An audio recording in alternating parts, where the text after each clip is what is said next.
You mentioned about decision-making behavior and how it's changed over the years. How has it since 2005, since you've gone into business?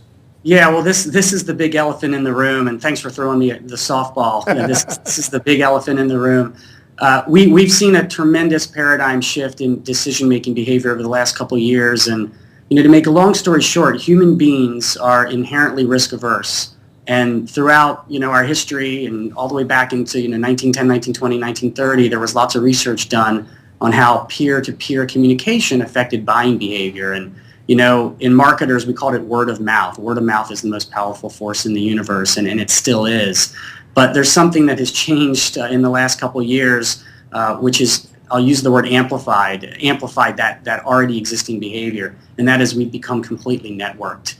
We've become a network society. We have all of these social tools. We have devices that we can bring on the go. We're constantly in some sort of cyber communication, with our peers. And we've learned, the consumer has learned over the last year that they can obtain information from anybody at any time, any place, on any subject matter. And that information, which is independent of the brand's information, can help guide their decision, can help guide their purchasing behavior.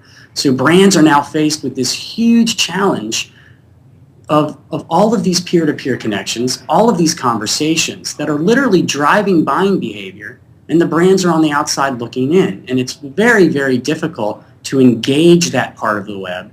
It's very, very, very difficult to advertise to that part of the web. It's very difficult to publish content to that part of the web.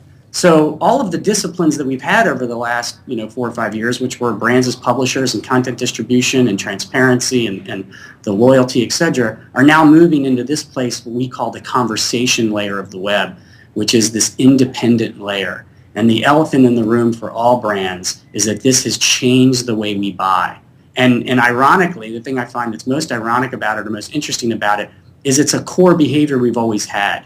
These tools have just accelerated it. They've made it faster. All the advice is stored. It's so easily accessible. You can time shift it. I mean, you can get it anytime you want. And brands are facing the fact that this information, which they don't control, is going to influence all buying behavior. And I actually, if you want to be a futurist, you want to have a little fun, we talk about how do brands market in a world where all information is known? How do you market to a consumer that knows more about your product than you do?